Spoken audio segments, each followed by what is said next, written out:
बिस्मिल्लाहिर्रहमानिर्रहीम। सानी और रजब, मैंने कल की मजलिस में कहा था, इसमें कसरत के साथ बारिशें होंगी। इमाम फरमाते दूसरी इसकी दलील यह है कि हमेशा जमीन में चांद ग्रहण पहले होता है और सूरज ग्रहण बाद में होता है, लेकिन जब इमाम की आमद का साल होगा तो सूरज ग्रहण पहले होगा और चांद ग्रहण बाद में होगा, और एक ही महीने में ये दो ग्रहण आएंगे। एक महीने में ये दो ग्रहण लग चुके होंगे। जमीन पर आलमी जंगों का आगाज हो चुका होगा। हदीस की किताबों में जो उस दौर के लोग पढ़ते थे, शायद उन्हें इस तरीके से इस्तारे समझ में ना आते हो जो आज के दौर के लोगों को आ सकते हैं। हदीस की किताबें कहती थी कि मशरिक से आग निकलेगी और मगरब के लोग देखेंगे। उस दौर में चमड़े पे हदीसें लिखने वाले सोचते थे ये कैसे हो सकता है कि मशरिक से आग निकले और मगरब के लोग देखें। आज आप देखते हैं कि दुनिया में कहीं भी जब जंग का आगाज होता है तो मशरिक से भी अगर आग निकलती है तो मगरिब के लोग देख रहे होते हैं।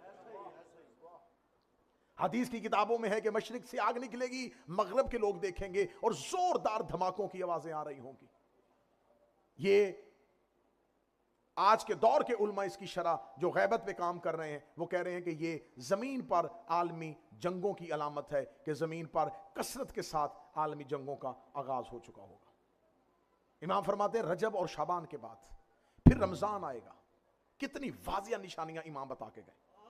जमादी सानी और रजब, कसरत के साथ बारिशें, दो ग्रहण का इकट्ठा होना। फिर इमाम फरमाते हैं उस रमजान में जब तुम 23 रमजान के अमाल कर लो तो अपने दरवाजों को बंद कर देना और जमीन पर लेट जाना, क्योंकि कसरत के साथ तुम्हारे कानों में इतनी जोरदार धमाकों की आवाजें आएंगी। इसे भी उलमा ने कहा है कि यह भी आलमी जंगों की अलामत है। और आज भी कहा जाता है कि अगर कहीं पर कोई मिसाइल फायर किया जाए तो तुम जमीन पर लेटो। जो आज के माहिरीन दिफाई माहिरीन कह रहे हैं वो सदियों पहले इमाम कह चुके थे कि आपने क्या करना है, आपकी एहतियाती तदाबीर क्या होगी। जमादी सानी रजब ये गुजर चुका होगा। रमजान की 23 शदीद जंगों का आगाज होगा। इमाम का ज़हूर होगा आशूर के दिन, रोजे आशूर होगा, और उस साल रोजे आशूर बरोजे जुमा होगा।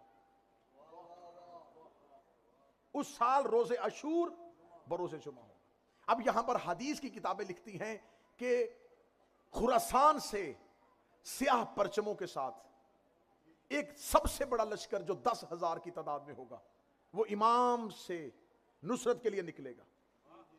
जब मैंने ये हदीस की निशानी पढ़ी तो मैंने देखा कि खुरासान से मुराद क्या है, तो कहा पुराना अफगानिस्तान भी खुरासान था और आज ईरान खुरासान है, लेकिन ना अफगानिस्तान के परचम में स्याही है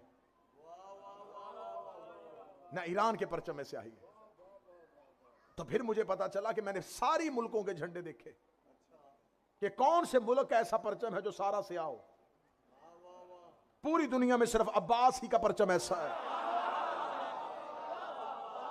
जो स्याह। अगर हाथ यहीं पे है तो फिर मुझे यहीं पे जुमला कह देना है, ये मुल्कों का जुलूस नहीं आएगा। अशूर में आजादारी का जुलूस निकला होगा, इमाम का ज़हूर हो जाएगा, जुलूस का रुख इमाम की तरफ हो जाएगा।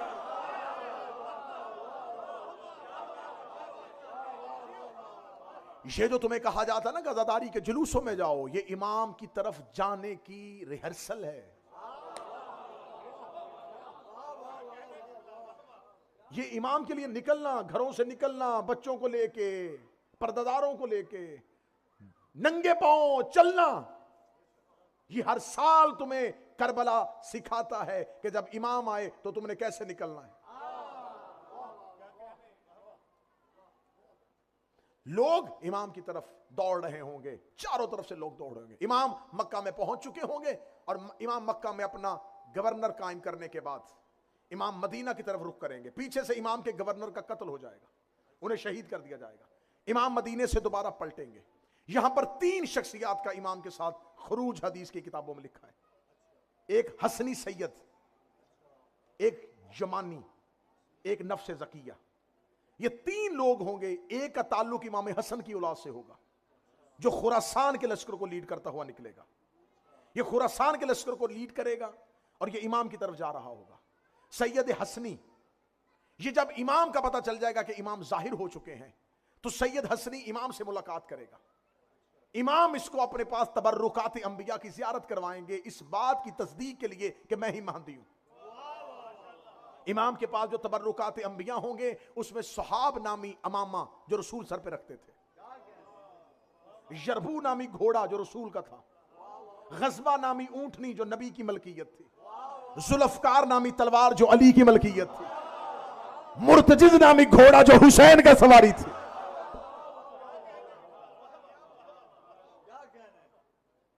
जितने भी, मैं बिल्कुल एक एक अपनी तकरीर के हर फर्क का जिम्मेदार हूं। इमाम हुसैन अलैहिस्सलाम ने जो 10 मुहर्रम आशूर को जिस घोड़े पे सवारी की जिसका नाम मुर्तजिज था, आप जानवर पालने वाले लोग बैठे होंगे, आप गूगल पे जाके सर्च करके देख लीजिएगा, घोड़े की एवरेज एज जो होती है वो 25 से 30 साल के दरमियान होती है, इससे ज्यादा वो जिंदा 61 हिजरी 10 मुहर्रम मुर्तजिज की सही हयात तैयबा 156 वर्ष थी। ये यमन के बादशाह का था। इसकी मैं पूरी एक हिस्ट्री एक मजलिस में मेरा ख्याल यहीं अल हैदर ट्रस्ट में 1 या 2 साल पहले सुना चुका हूं कि ये इमाम हुसैन तक कैसे पहुंचा था, यमन के बादशाह ने कैसे तोहफा दिया था और कैसे ये चलता हुआ इमाम तक आया था। मैंने 156 साल कहा और लोग परेशान हो गए। इस लम्हे 1556 है।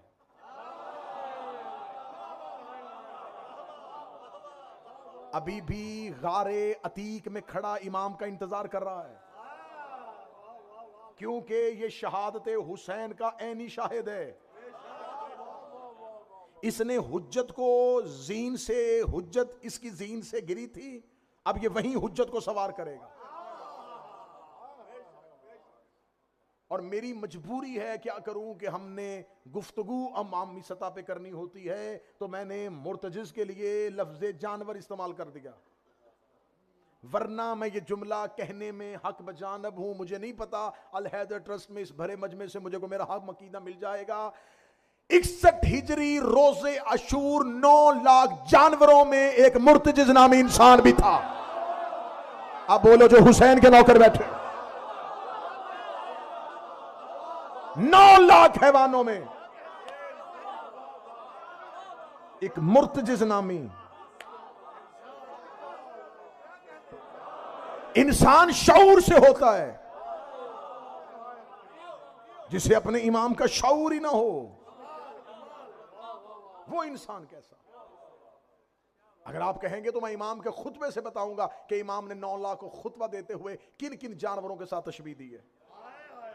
होने लगा हूं अगले जुमले के साथ। जिस अब्बास की इतनी जलालत है वो कायम का सिपाही है। हाय हाय हाय, हा हा हा, वो लश्कर कायम का सिपाही है।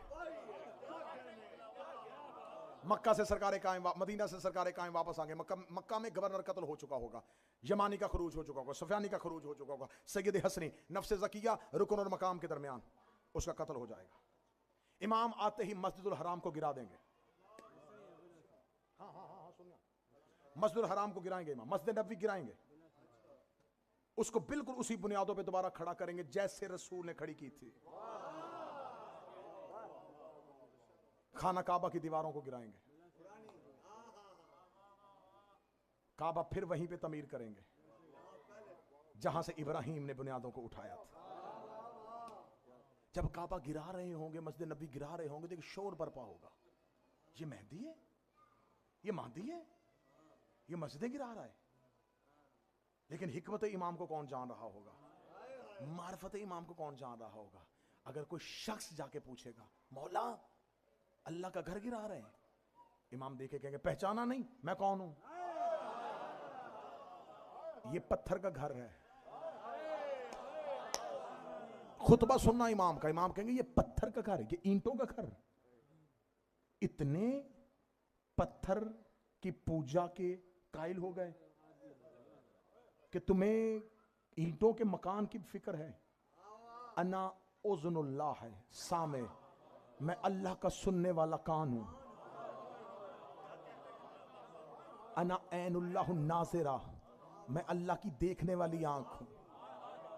अगली सतर में अकेला न रह जाओ। अना वजहुल्लाहु ज़ाहिरा, मैं अल्लाह का नजर आने वाला चेहरा हूं। हाय हाय हाय, मैं अल्लाह का नजर आने वाला चेहरा हूं। अना यदुल्लाहुल बासिता, मैं अल्लाह का खुला हुआ हाथ हूं। मैं हूं अब जमीन पर इलाही नुमाइंदा। दीवार काबा को वहीं से उठाएंगे जहां से हजरत इब्राहीम ने उठाया था।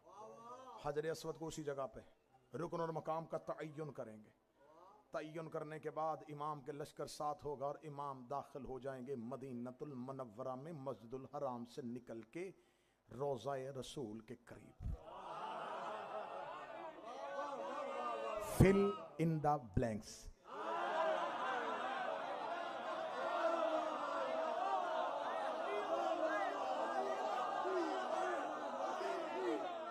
कुछ मकबूजा इलाके फतह करेंगे,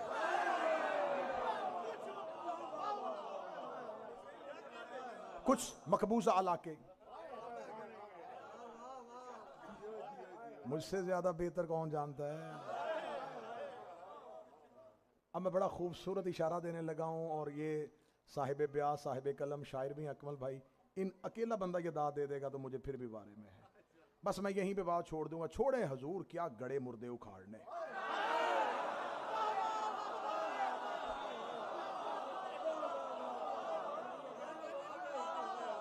छोड़े, आगे चलते हैं, आगे चलते हैं, बात आगे चलते हैं। जरूरत ही नहीं, लाशों को निकालेंगे, खुश्क दरख्त के साथ लटकाएंगे। दरख्त सरसब्ज़ो शदाब होगा, पत्ते आने शुरू हो जाएंगे। कायम के लश्कर में शामिल होने कहेंगे। हम इन्हें गलत कहते थे, हमारा अकीदा कहीं गलत तो नहीं था। इतना दिल के किसी कोने में सोचेंगे, जुल्फकार यूं निकलेगी बाहर, सर तन से जुदा करेगा। कहेंगे मौला ये तो आपके पीछे आए थे। फरमाया मैं मुनाफिकों को मोमिनों से जुदा कर रहा। इतना सा जर्रा भी, इतना सा जर्रा भी, इतना सा भी जर्रा ना रखना।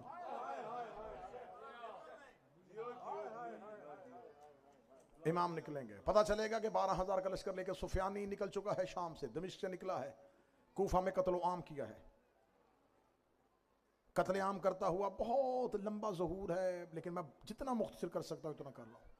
वो निकलता हुआ आ रहा है और मक्का और मदीना के दरमियानी इलाका में वो पहुंच चुका है। इमाम फौरन मक्का से खरूज करेंगे, अपने लश्कर को साथ लेंगे। 313 कमांडर, ये कह के तुम्हें मौलवियों ने सुला दिया है इमाम के 313 313, बस 313 ही हो। वो 313 कमांडर होंगे और वो तयन हो चुके हैं, वो वैकेंसी खाली नहीं है। हाँ, अपने आप को 313 के चक्कर में ना सुलाओ। वो 313 तयशुदा हैं।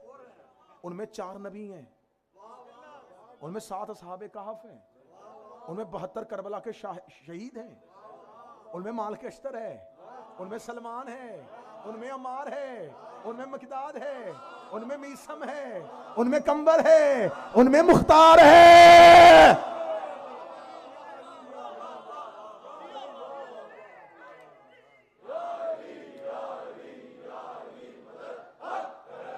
अब इस एक एक के पीछे बहुत बड़ा लश्कर होगा, एक एक के पीछे बहुत बड़ा लश्कर होगा। ये नहीं है कि करोड़ों में तादाद हो जाएगी मानने वालों की, चाहने वालों की, लश्कर इमाम की।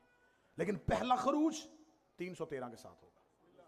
पहला खरूज 313 के साथ होगा। इमाम 313 को लेकर मक्का से निकलेंगे, वादी बैदा पे जाके सुफियानी का लश्कर आ जाएगा, इमाम का लश्कर आमने सामने आएगा। अब क्योंकि जमीन पर अदल आ चुका है, अब कोई नहीं है कि अब यहां पर कोई माफी मांगे तो होगी। ना ना ना ना ना, अब सिर्फ इंतकाम का दिन है। अब कोई कदमों में गिर के कलमा भी पढ़े,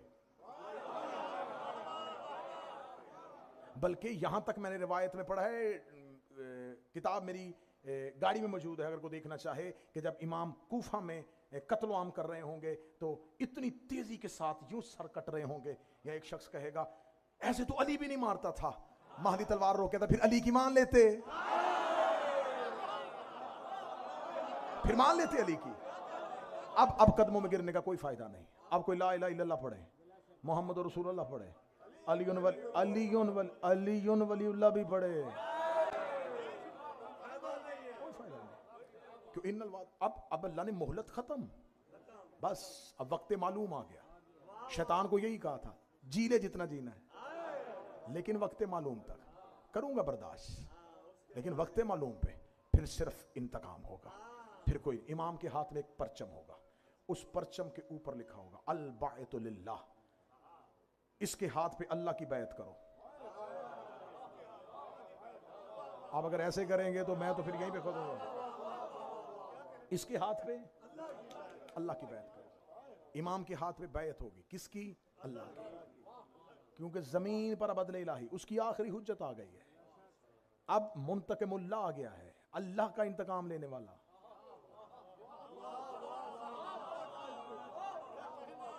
जमीन को हुक्म कर दिया जाएगा, जहां तेरा जो भी दुश्मन छुपा हुआ है निकाल बाहर। जमीन ऐसे उड़ा उड़ा के मुनाफिकों को बाहर निकालेगी। जिस पत्थर के पीछे काफिर छुपा होगा, पत्थर बोल के क्या महदी यहां छुपा है। जिस दरख्त के पीछे छुपा होगा, दरख्त बोल के कहेगा या हुज्जतुल्लाह, तेरा दुश्मन मेरे पीछे छुपा है। दुश्मन को कोई जगह नहीं मिलेगी, जमीन उठाएगी, पत्थर छुपने नहीं देगा। इमाम कहेगा हर मजलूम अपने जालिम से बदला ले। उठ हाबील, कबील को कत्ल कर। पहला कत्ल इंसानियत में, पहला कत्ल आदम के बेटे ने दूसरे को किया। इमाम कबील को कत्ल नहीं करेंगे, हाबील कबील का सर काट, वैसे मार जैसे इसने मारा था। एक एक जमीन पर मकतूल को उठाया जाएगा। फरमाया अपने हाथों से कातिल से वैसे इंतकाम ले जैसे इसने तुझे किया था। जमीन पर अदल होगा, मजलूम जालिम का बदला ले रहा होगा, मकतूल कातिल से। अभी इमाम की तलवार अभी किसी कातिल पे नहीं चल रही। वादिये बैदा, वहां पर दोनों तरफ से घुमसान का रन पड़ जाएगा। इधर से महदी का लश्कर, उधर से सुफियानी का लश्कर, दज्जाल की पूरी ताकत। यूं लश्कर एक दूसरे के आमने सामने आ चुके होंगे, यूं लश्कर एक दूसरे के आमने, ऐसे बिजलियां चमक रही होंगी, ऐसे आसमान की तरफ लहू के छींटे जा रहे होंगे। महदी इंतकाम ले रहा होगा, या पीछे से एक आवाज आएगी, महदी इंतजार कर, मैं अली आ गया हूं।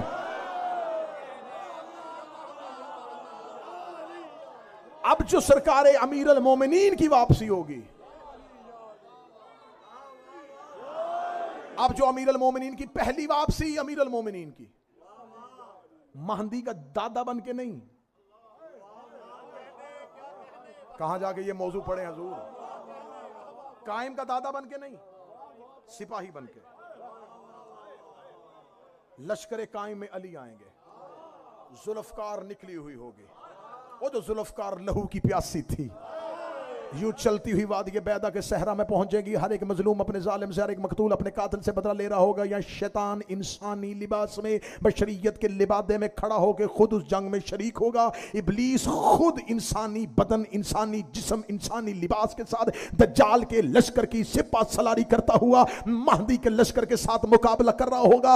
या हर एक मकतूल अपने कातिल को मार रहा होगा, हर मजलूम अपने जालिम को मार रहा होगा। या मैंने हदीस की किताबों में पढ़ा है कि अली का नेजा इब्लीस की पुश्त पे आके लगेगा, अली इब्लीस को कत्ल करेंगे, अली शैतान को कत्ल करेंगे। ये हाथ जोड़ के पूछा हूं मौला अमीर अल मोमिनीन, हर मकतूल ने कातिल से बदला लेना था। अगर आपने बदला ही लेना था, आप इब्ने मुलजम से ले लेते, आप सफीन वालों से ले लेते, आप जमल वालों से ले लेते। आपने इब्लीस को क्यों मारा? फरमाया इब्ने मुलजम से बदला मेरा अब्बास ले लेगा, किसी से बदला मेरा हसन ले लेगा, किसी से बदला हुसैन ले लेगा, किससे बदला मोहम्मद हनफिया ले लेगा। मैंने शैतान को इसलिए मारा है क्योंकि ये उसका दुश्मन है और मैं उसका हाथ।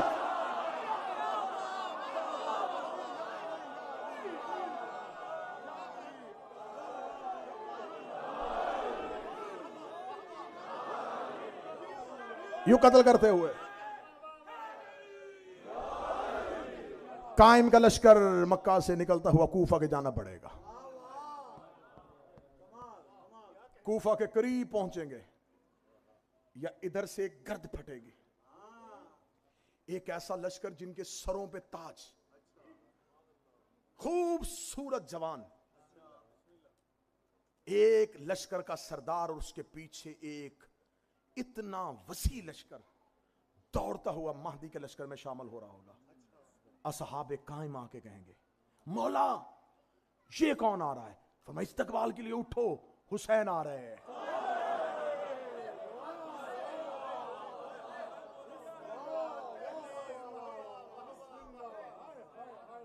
मौला ये तो हुसैन है, ये इनके पीछे इतना वसी लश्कर, किस नबी की उम्मत है? फरमाया हुसैन के अज़ादार आ रहे हैं, वो जो सीने पे मातम करते थे, वो जो सर पे कमा करते थे, वो जिन्होंने पुश्ते जख्मी की थी, वो जो काले कपड़े पहन के सड़कों पे कहते थे हुसैन का जिक्र कहां है? हुसैन तब तक महदी के लश्कर में नहीं आएगा जब तक अपना एक एक अज़ादार साथ ना ले। मैंने हदीस की किताबों में पढ़ा, सरकार कायम उठेंगे अपनी मसनद से, हुसैन और हुसैन के अज़ादारों का इस्तकबाल करेंगे और इमाम हुसैन उनका तारुफ करवाएंगे। कायम ये मेरे अंसार है, ये मेरे नासरीन है।